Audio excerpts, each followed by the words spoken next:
All right, everyone, welcome to the MMAOB Daily Podcast. It is Sunday, May 12th. I'm your host, as always, Adam Martin, and that is Mr. Big Marcel. We're going to be recapping UFC St. Louis versus Nascimento, 12 fights on the card last night. Marcel will recap all of them. We'll talk about this press conference because I don't know if those people really qualify as media, my friend. That was really fucking weird. Anyways, how you doing, man? Yeah, I'm doing well, man. Looking forward to talk about this car. By the way, to every mother effer here in the chat, happy Mother's Day. Yeah, to you as well, obviously. Looking forward to talking about the car. It was a fun car, that's in my opinion. You know, I didn't bore myself, so that's good. And after that, we have after this podcast, obviously, we're gonna do the preview show for Vegas 92. So stay here with us for the next 1.5 to 2 hours, I'd say. Yeah, absolutely. So, like Marcel said, we'll recap UFC St. Louis. Looking forward to that. Got a couple of comments in the chat. We got Ray in the chat. We got Joe. What's up, Joe? Glad to have you guys here. So, yeah, let's get into the card, Marcel. We'll start with the main event to work our way down as we always do. Main event of the evening, Derrick Lewis knocks out Rodrigo Nascimento. Is that how you say his name, Marcel? Nascimento? We just go with Nascimento, man. Nascimento, yeah. Jeez. Yeah, but anyways, I call him Yogi. I just call him Yogi. That was my dog's name. My dog passed away a couple years ago, but his name was Yogi. So whenever I see Rodrigo, I call him Yogi, especially because my dog's a little fat. And then when Rodrigo goes on the scale with the t-shirt on, I'm like, okay, he's not coming in the best of shape. You knew what, Marcel, when he's wearing a fucking shirt on the scale that he wasn't in great shape. Bro, and he did gas out again. So when he made his debut, I made the fight announcement picture of his, and he DM'd me to please use a different picture. So really? Yeah. Okay, well, you know what? Actually, that kind of makes me sad that, you know, he's, because honestly, I felt that way sometimes. Yeah, me too. So yeah, with like what they called, just not feeling the greatest about your body or whatever. Yeah. But he is a professional fighter. He's got to know that he's basically going to fight without a shirt on. So, you know, I wouldn't want to do it. I fucking want to wear a shirt too, probably, if I did it. So when I had my fight, I did have a shirt on, actually, my Muay Thai fight. But yeah. I keep my shirt on for people to not lose their appetite. You know what I mean? So I always keep my shirt on. I thought you were swimming. I'm like, yeah. And Marcel's like, no, I just don't go. Just don't go, yeah. I love it. All right. So anyways, let's get into the fight. Yeah. So, I mean, this is what I expected, to be honest with you, Marcel. I think I broke down the fight really well. Nascimento will get him down early, take him down, and then he'll get tired, and Lewis will knock him out. This is exactly what happened, 3-round knockout. Anything you want to say? I mean, I was happy there was a finish, you know, because this was a boring fight to me until the finish.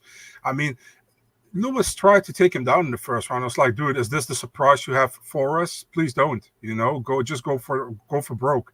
Because I knew if he could touch Nascimento, he could put him away. At the same time, I was like, this is going to go Nascimento's way if we're going to keep it doing this, you know what I mean?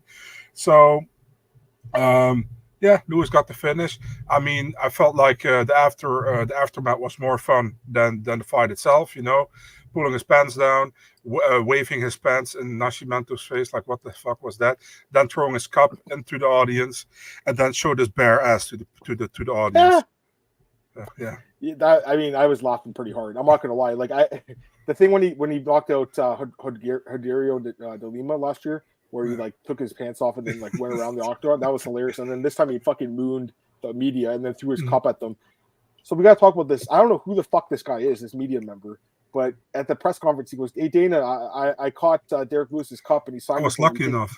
Yeah, I was lucky enough. Can you sign? This guy's gonna go like jerk off to it later or something. Like he goes, "Dana White, can you sign the cup too?"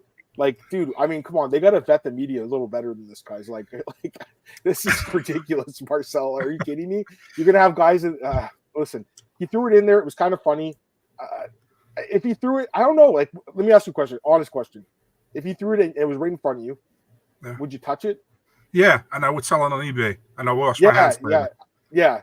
I would you tell anyone though? Would you go tell Dana White? I don't know, but I wouldn't say like I wouldn't sniff it, and I definitely wouldn't ask Dana to. Wait, the guy say he sniffed it too? He said it didn't smell that bad. He said.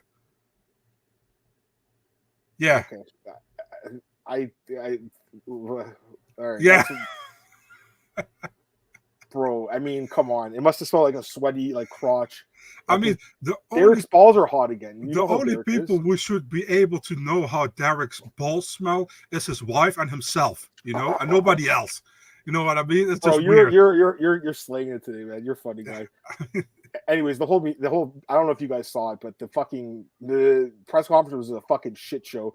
You had some chick saying she wanted to get branded, and she wanted to brand Dana White or something.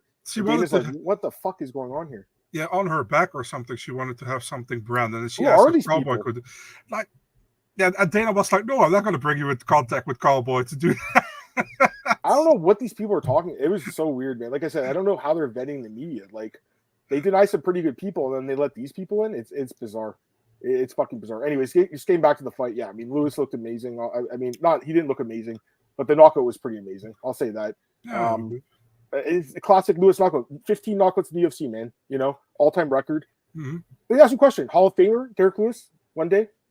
Yeah, for me, not, but I understand if they do it. You know what I mean? How is he not going to be? He's got the most knockouts. Yeah, the thing is, like, yeah, but Neil Magny has the most fights. You know what I mean? Dude, I know, but it's going to get expanded one day, and I'm with you. Like, because here's the thing. Like, if you look at who he's knocked out, how many guys are actually ranked? Not many, right? Like, you know, Blades, Volkov, and I think that's it, really.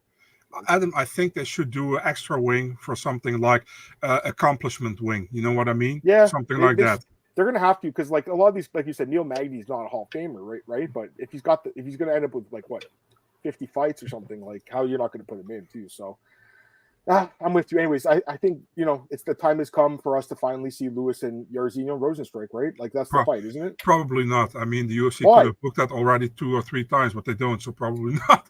That's the fight that has to happen, man. I mean, how is that not booked yet? You know what I mean? Does Volkov have a fight? Does Volkov have a fight booked? Yeah, he fights Pavlovich in Saudi Arabia. Okay, maybe the winner of that fight, like I guess. I think that's a little bit high, man. I would say they'd say loser, yeah. But I should say. I'd go Lewis Rozenstruik, man. That makes the most sense. Yeah, it does. I'm just saying you're making a good point. They keep bailing on it. I just think I'd like to see the rematch with Volkov, because he was losing that whole fight and then knocked him out with 9 seconds left. Yeah. So I would like to see that fight, but yeah, I think they're based on the rankings and based on just availability. I don't think Yair has a fight book, does he? No. Yeah, so I would have known if it was, so no. It's got a couple of comments here. Hooper we'll talk about Hooper in a minute. Card was pretty good. Yeah, it was solid. I thought it'd be a good card. It was. What's up, Zach? Cut better or be on eBay by the end of the day. Zach, you're the guy who's always on eBay. You let me know, Zach, later on in the chat, in the Discord chat, if it's actually on eBay, because it might. To be fair, why would you have Dana White's autograph on Derrick Lewis's cup? It's also weird. Might as well get his wife's autograph on it. I mean, right? Yeah, listen, if I already asked somebody to sign it, I would ask Derrick Lewis to sign it. You know what I mean? Because Derrick did sign it. Oh, he did? Yeah. Oh. He said Derrick signed. He wants Dana to sign it too, so he wanted both of them to sign his cup. Okay. Yeah. I thought it was funny, but it's actually kind of weird that he threw his cup at the media. To be honest with you. I mean, I have no problem with that. The guy taking it is no problem, but why would you sniff it, man? I mean, anyways, that's so weird. All right, let's go to the next one. It's the last thing I would think if somebody threw his cup to me. You know what I mean? Let's sniff it. That's not what I would think. But yeah, maybe I'm weird, but hey, whatever. Craig, what's up, man? Glad to have you here. What's up, Pato? Loki for the cup was worth nice money. I mean, especially with signed, I guess it could be worth something. That's probably what the guys try to do. It's like, I hope we put it in like a Ziploc bag or something so the smell's still there when whoever gets it. So there's some weird ass people in the world, man. Like they buy like used underwear and shit. So there's probably some weirdo that wants to smell what Derrick's balls smell like, So why did Derrick throw the cup at him? Because I think he thinks the media are a bunch of losers, which, is he wrong? Like, I don't know if he's wrong. And we're part of it. Yeah, but we can laugh about it. Yeah, we can laugh about it. I just think there's a lot of nerds in the media. I mean, I think that's what it comes down to. Like, I'm a nerd too, but the thing is, like, I at least have some respect for these guys. Like, I don't know, man. Some of these media, like last night at the press room, were just, and not even the guy with the cup, but that girl with the branding was so weird, man. And some of the comments were very bizarre. I don't know, like. They did a great gate. They made so much money last night. They're going to go back to St. Louis. They'd be stupid not to, because apparently there's a huge market there. But hopefully there's some better media there next time. I mean, it's a fight night, so you're not going to get like the top end media. But yeah, I have a lot of issues with the media in the sport. And again, we're kind of part of it. I mean, I feel like I'm almost like an alum at this point. Like I don't write full time about MMA anymore. I love the sport. I have another job, right? But it's still my part-time job. Go ahead. Last Friday, I was like, I actually love MMA Junkie, because they provide us pretty much with those early weigh-in streams all the time. And when they're not on location, nobody else pretty much does, So, I mean, no big MMA media were on location last week. I feel like so there was no stream, so it was hard to to get the ways. You know what I mean? To see how some it's that UFC account was posting, but. Yeah, man. I mean, why can't the UFC show us those early weigh-ins? Why can't they just let the camera roll? You know what I mean? Yep, I agree. All right. Let's go to the next fight. Joaquin Buckley defeats Nursulton Ruziboev. Unanimous decision. I thought he won the fight clearly. I mean, I see some Ruziboev scorecards out there. I don't know what the hell people are watching. Like, I saw a few. Listen, man. I picked Ruziboev. M.A. Joey said he won. Yeah, but yeah, MMA Joey. Or was it a draw? I think he said actually 10-8 round. I mean, a lot of these guys. I had a 30-26 for what it's worth, bro. A lot of these guys are giving scorecards the way they parlay or the way they bet on fighters. You know what I mean? Yeah. And I picked Ruziboev to win the fight. He lost the fight. You know, the third round was as clear as day. He lost the fight, and also the first and second round they were close, but Buckley was more advancing. Had 2 takedowns in both rounds. You know. And he was just a more busy guy, so he won that fight. I had to laugh when he came up with the Uzbek flag. You know, he had some words with Nursulton during the weigh-in, but after that, they pretty much made friends, and he made friends with the Uzbek fans. By the way, worst call out in UFC history after the fight. A fight he will never get. Let's be honest. Yeah, he then shipped ways to Gilbert Burns, which is a much better call out in my opinion, because he beat Vicente Luque last time. Vicente is like the close friend of Gilbert Burns. Burns lost to Jack Della Maddalena, so that fight makes a lot more sense. But man, listen, man, the Conor thing, even the St. Louis crowd was like, "What the hell are you doing, man? You're not going to get that fight." So yeah, okay. No, I mean, it's not happening. I thought Buckley looked really good, though. I got to be honest, man. I mean, he's looked really good at welterweight, guys. He's well-rounded, too, right? Like, against, was it Morono and this fight, he wrestled them, and then, obviously, he knocked out Luque. So he's got power. He's got wrestling. He's pretty charismatic. He's good on microphone. I didn't like the call. It was stupid, but I like Buckley a lot, man. I've always kind of liked this guy, to be honest with you, Marcel, ever since that Impa knockout, which was 4 years ago now, which is crazy. He's on a 4-fight win streak. I was hoping for a better call out. I think he should fight Jeff Neal. Like that fight? I honestly expected him to call out Ian Gary, but okay, yeah. But I think Ian's going to fight Colby, right? It seems like, anyways, right? I don't know, but I don't know either. I mean, why isn't that fight made for 303? I don't think it's too late now, right? I don't think it's going to be on that card. Yeah, and but plus also like, man, Buckley, I'm still not convinced in Buckley. I think he does very, very well in welterweight. You know, we got to give him credit there. 3 wins in a row and good wins, in my opinion. But still, I have to see more, man. I have to see more. But he looked good last night. Got to give him credit there for sure. I agree. All right, we got Michael in chat. The presser made me lose brain cells. I know. Tell me about it. MVP versus Buckley. Who would you pick? I would pick. I'd pick Buckley because I think Buckley would wrestle him. I would pick Buckley. Oh, MVP could knock him out. Ghost, what's up, man? Glad to have you in the chat. Zach, I do Buckley, Brady, or Burns. Burns would make sense, I think. He called out Burns. Why not? Yeah, it's a good fight. All right, we'll go to the next fight here. Carl Zellberg, 12-second knockout over Mennefield.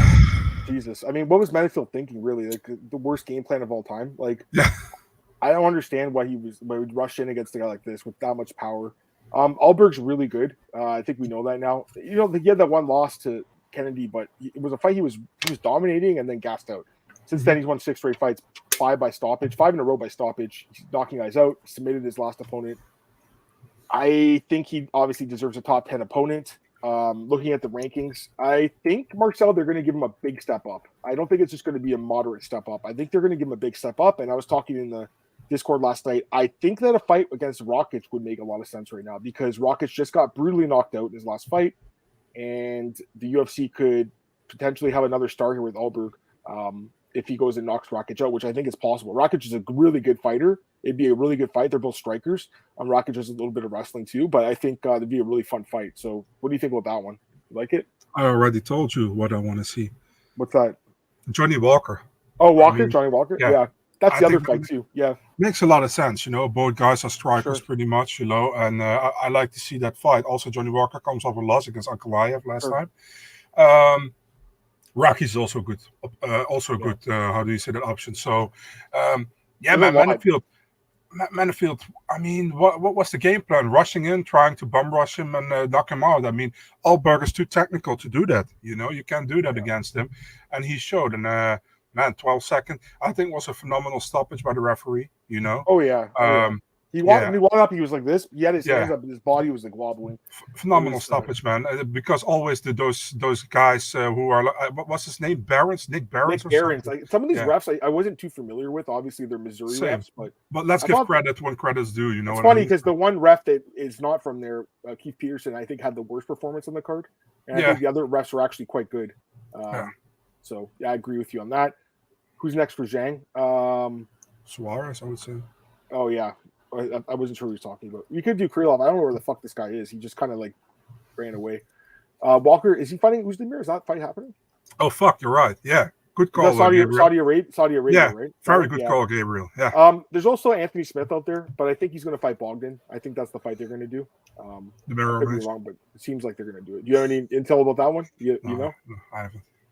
All right, next fight. We had a fraud check here, guys. Fraud check alert. Bing, bing, bing. Mataus Rebecki gets destroyed by Diego Ferreira, and I do consider it a fraud check because he was the biggest favorite. I do, and this is why he was the biggest favorite in the card. I never thought he would lose this fight. He was destroying guys that are unranked, like Nick Fiore, Loic Ruziboev, and Roosevelt Roberts, and then goes in here and fights a guy that's not ranked in Ferreira, but again could be a top, he's a borderline top 15 guy, a veteran, and he showed that he has no gas. He showed that if he can't knock you out kind of early and he doesn't go to his wrestling, that he's going to probably end up losing late by stoppage. He had been knocked out once in his career, like really early in his career. So that was always in the back of my mind, but I still didn't think it would happen here, man. For me, it is. And there's another fraud check too, which we'll talk about in a minute. But for me, it kind of is. I think this guy is just not as good as I thought. And goddamn, he took a lot of fucking damage in this fight. Like, I don't know where he's going to go from here because, bro, he took a brutal beating in this fight. And he's not young either. He's going to be 32 this year. So it's not like he's, 25. He's in kind of his theoretical prime, and he goes and gets destroyed by a 39-year-old. So, I mean, I'll give Ferreira credit, man. He got dropped. It looked like he was going to get knocked out, and then he came back and destroyed this guy. That's the bonus. But for me, this is kind of a fraud check. So go ahead. I'll get your thoughts on it. Yeah, and I tell you what, for me, it's not a fraud check because I think Ferreira is a good fighter. At the same time, that's fair. That's fair. I understand where you come from. You're very high on Rebecki, and you were 100% sure that he was going to beat Ferreira. Yep. That's why you think it's a fraud check because Ferreira's not even top 15 right now. So I see where you come from. Still, I think like Ferreira is just a very difficult fight for a lot of people. You know what I mean? He's like that guy. He's like that gatekeeper, but a very hard gatekeeper to fight. You know what I mean? And you're right. Rebecki should have won this fight if he wants to be anywhere close to the top 15. So I'm with you there. Fraud check is a little bit too hard for me. I think he did very well in the first round. And from the moment Ferreira kicked him off him with through the air, that was the moment pretty much the how do you say that? The momentum turned in that fight, and Ferreira did very well. Good win for Ferreira, man. Dude is kind of underrated. I feel like he's 39, I think. He's pretty old already, but he looked good, man. Got to give him credit. Last time already knocked out Michael Johnson a year ago. Yep. Dude's always been around 15, 20, that kind of position, and if you're going to go further in the division, you have to beat Ferreira. But, good win for him, man. And Rebecki, let's see what's next for him. But, not a good showing. Definitely not in the later rounds, Yeah, that's fair. I don't know. I was just really disappointed, dude. I thought he would pace himself better. Like Potts was saying, when he fought Nick Fiore, he really paced himself. And then he goes in here, gets the biggest opponent of his career to date, and blew his gas tank in the first round. You knew he was done after I think it was like about a round and a half. He had completely ran out of gas. Where's this Diego de Usada? I don't know, man. Everyone's talking about him being on steroids and stuff, EPO. I'm not buying it, dude. I just think he's always been a good fighter. I mean, he really has been. He's won a lot of fights in his career as an underdog. He beat Anthony Pettis. He beat Maribak Tyson back in the day. Was a big win. OAM was a good win. And then the last two fights, Michael Johnson and Rebecki, 2 fights where he was losing and came back and won. So, if you look at who he's lost to, too, Marcel, look who he's lost in the UFC. Mateusz Gamrot, who's top 5, right? Top 10. Gregor Gillespie, who was top 10, 15 before he kind of just went fishing and never came back. But Neil Darius twice. And Poirier. Yeah. So, I mean, those are not bad losses. They're great losses. So, he's always been a really good fighter. I kind of feel like I've underrated him a lot in his career, and that's my fault. But I thought Rebecki was the real deal, and I was wrong, So, all right, next fight here, Sean Woodson defeats Alex Caceres by hometown cooking. I don't think he won the fight, man. I had Caceres winning the third round. And the weird thing is, like, I thought it would be the second round the judges were split on, but it was the third round that two of them or all three of them gave to Woodson. I don't agree with that at all. I thought Caceres clearly won the third round. So what do you think? I think it was a close fight. First round I gave to Woodson. Third round I gave to Caceres, and I think the second round was the 50-50. Yeah, that's what I thought too. So I don't think it was, for me, it wasn't a robbery. 30-27 is a horrific scorecard, by the way, from the boxing judge, you know? So bad. But it was 29-28, in my opinion. Could have gone both ways, but yeah, you gotta feel like the place of where the fight took place had kind of to do with it, that it went Woodson's way pretty much, you know what I mean? But it was close, man. I don't see it as a robbery, but maybe a bad decision. I can get behind that, yeah. Yeah, robbery is a strong word. It was competitive for sure. It wasn't like it was one-sided, but I just think a good judge was scored for Caceres, personally. But you know, is what it is. All right, this is a legit fraud check. Ding, ding, ding, ding, ding. And we both called this one. At least we called this one, unlike the other one. Waldo Cortez Acosta defeats Ruziboev to Spain. Lopsided decision, just takes him down over and over. I mean, this you could see this coming from all the way, guys. I mean, the guy had no experience at all. Like I talked about all last week. So many people are like, oh, this guy's going to get dusted in the first round. He sucks. He's been knocked out in boxing. He's going to get destroyed here by Ruziboev. I mean, like, again, what does knocking out Parisian in like 15 seconds mean? Means nothing. And these other guys he fought were terrible. So this is about the worst case scenario for the UFC, though. I'll tell you that right now. Dana must have been so fucking pissed when he saw this. They gave him no post-fight interview, Waldo. Not only did the hype train get derailed, but it was boring too. Like, at least, you know, in the UFC's eyes, maybe they thought, okay, if Waldo knocks him out, it's like, okay, Waldo's knocking him out. But he just laid on top of him. And I don't blame him, by the way. I think Waldo had a really smart game plan. It wasn't exciting to watch, but it was smart. But this is about the worst case scenario for the UFC because they basically lost their big boy prospect into Spain because everyone thinks this guy's a fraud now, which I think he is, to be honest with you, Marcel. And then Cortez Acosta had, you know, just a boring ass win. So, yeah, I mean, Dana White shit on the fight at the post-fight presser. It was a little harsh, but, you know, it was kind of the low point in the card, to be honest with you. They had this opening at the main card. It was probably the most boring fight in the card. So I want to get your thoughts on it, man. What do you think? I mean, listen, man, we said it last week. We don't know what we can expect from Ruziboev to Spain once the fight hits the ground, you know? And that too. And many people were upset because, yeah, I put them in my parlay. Listen, man, and I said it to Adam as well, and I will say it here as well. If you were stupid enough to put them in your parlay, it's your own fault. You're losing money. You know what I mean? Why would you put somebody in your parlay, which is unproven in my opinion? You know, and you can take a gamble, but so many people were so sure that he was going to knock out Waldo. You know, but Waldo has fought better fighters in my opinion. You know. Yeah, the Spain, of course, he had the chance to knock him out. As always, he even had that front kick in the third round on the chin of Waldo, you know, and Waldo was laughing in the way. But Waldo just did smart, you know. He did what Parisian should have done. You know what I mean? Take him down, keep him down. And, of course, they could have finished him if he wanted to. But I felt like Waldo is the kind of guy who can really frustrate other fighters, you know, by being annoying, like he did against Arlovski. A little bit too much, in my opinion. Here, everything was against him. The UFC wanted him to lose. You know, that's pretty obvious. They didn't even give him an interview after the fight. They wanted him to lose, you know. And then Dana shitting on the fight. Listen, if this fight goes 2.5 rounds and Waldo wrestles him, you know, and then out of nowhere, Ruziboev knocks him out in the end of the third round, I'm pretty sure Ruziboev gets a $50K bonus and Dana's happy. You know what I mean? Yep. So it's I don't understand what did they want here, you know. Imagine Ruziboev knocks out Waldo, you know. Imagine that happens. Then you have to give him another step up in competition, you know. And let's be honest, he's not going to win against anybody in the top 15 right now. I don't see it happening. Only if somebody's stupid enough to strike with him while they could grapple, you know what I mean? So dude has some amazing power, but that's zero ground game. Yeah, no, I mean, obviously, I don't disagree with that. He just said Jonathan Diaz is a beast. You know, his ground game's also bad, but at least he can have some cardio to go past 5 minutes. Miles Banks, yeah, great win. And to be honest, a real technical striker against Robelis, I think he can finish him as well, to be honest, because Robelis was hittable for Waldo. His hands are down at his waist, too. I know that works in Taekwondo, but it's not really great for a man, I don't think, either. Would it be crazy to make Green and Carlos Diego Ferreira? No, I think that's a great fight. Makes sense. I like that fight a lot. It's a great call-out.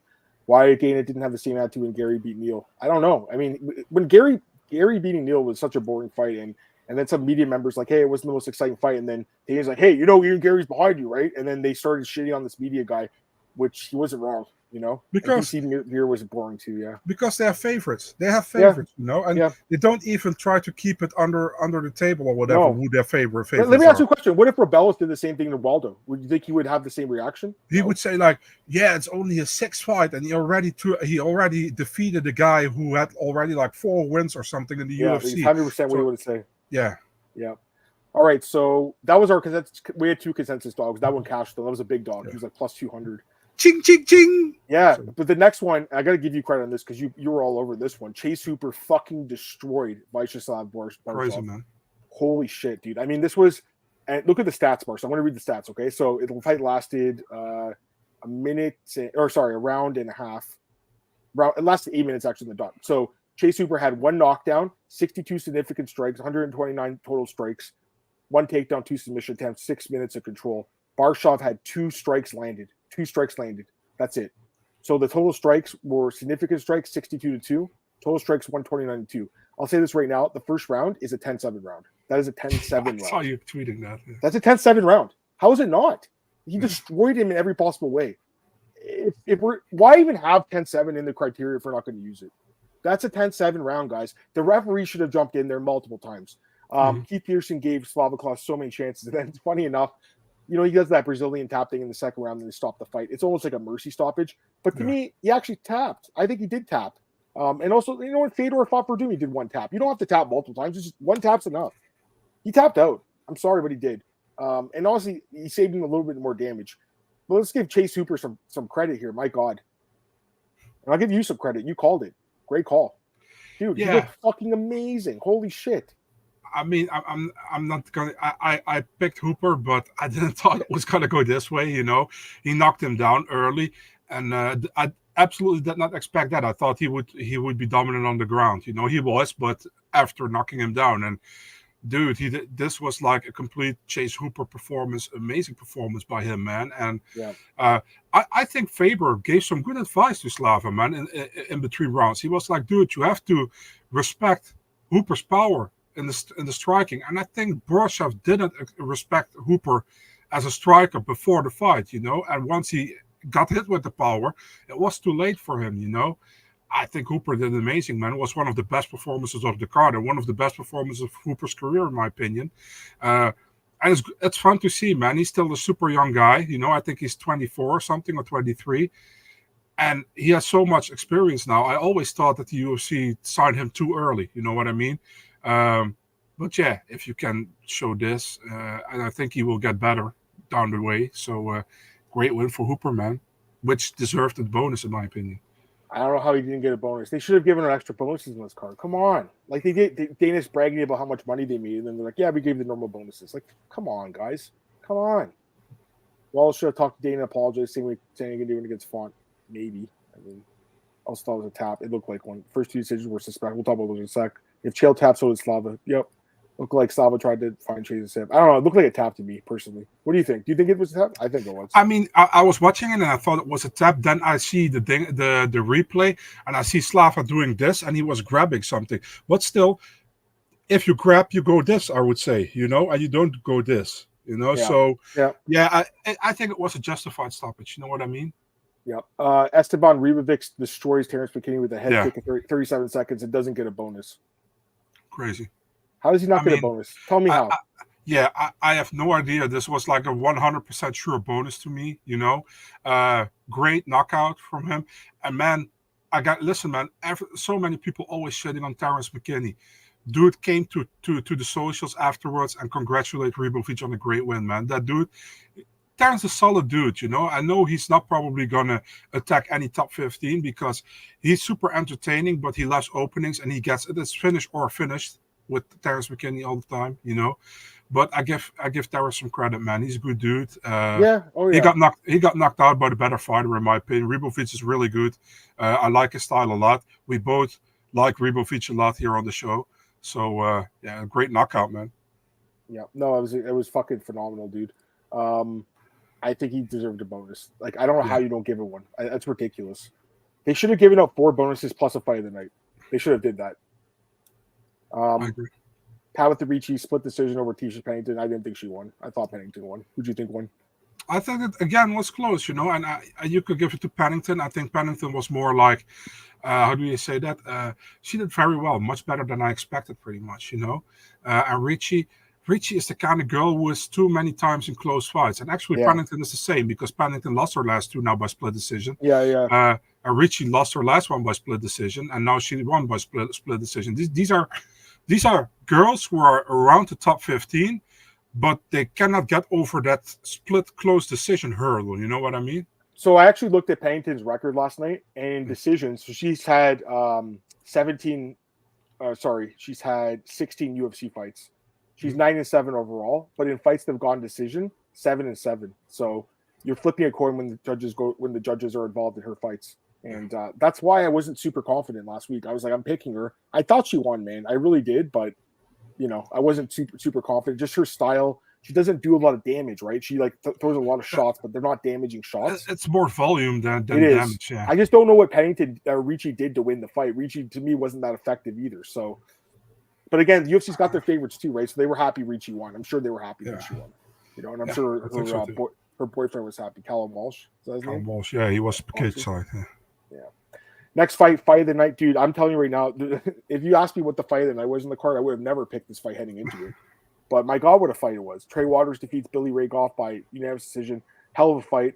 I thought Waters won, but it was super close. I know a lot of people thought Goff won, which is fair because I think it was a really close fight personally. But I thought Waters edged it out because I think he did bigger shots. Like I know Goff landed more overall and he walked forward more, so I can see why you give it to him. But to me, Waters did the more damaging shots. But my God, I mean, it was a hell of a fight, and the fact that these guys kept going for 50 minutes, didn't fall down, didn't give up, is pretty incredible. So, great win for Waters. I don't think Goff's stock goes down at all, though. He lost, but I think his stock goes up, right? Billy Goff's a fucking dog, man. He is, man. Like I said in the Discord, man, this dude in high school beating all the nerds and fucking all the pussy. You know what I mean? That's the that's the way he looks to me. I like his style a lot, man. He goes forward. He keeps getting in your face. Really exciting style to watch. Waters could use his high difference good against Goff. He didn't get touched too much. But, man, they're both kind of gassing at the end of the second round because it was like a high-paced fight. I think it was a fun fight. 30-27 is too much for me for Waters. I gave it 29-28. And I think it was a much closer fight than a lot of people thought it was, And there were a lot of people who had a 30-27 Waters as well. I love the fight, and we both picked the right guy. We both picked Waters by decision, I think, last week. But I think we both can say we didn't expect this fight to go this way. You know what I mean? No. I thought you would just kind of outpoint him, but I didn't think it'd be a war like this. But I think both guys' stock went up. Like I really do. Yeah. Personally. Very fun fight.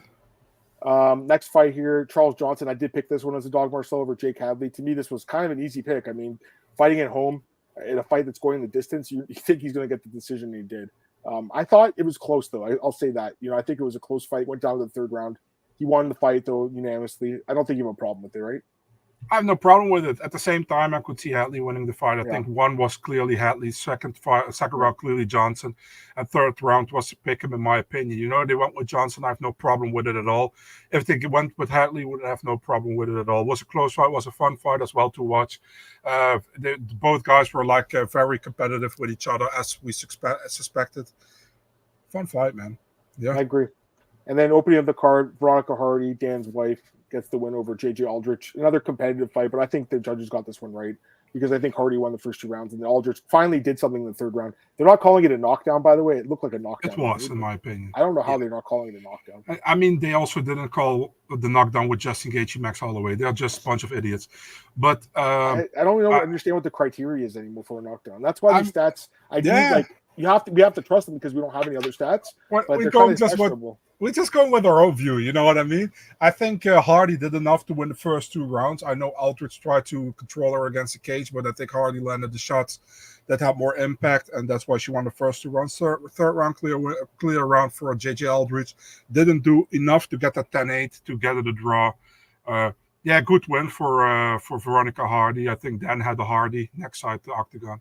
So yeah, good win. Yep, agreed. All right, so that's the card. UFC St. Louis. We got a couple comments here.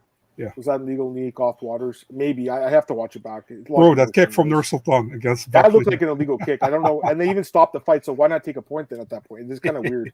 Thought the post. We already talked about Pato. There's just a bunch of dumbasses. Beginning. Yeah, we'll get it. Yeah, exactly. We'll take a few other comments on this card. I'll ask you why the stock went up and down.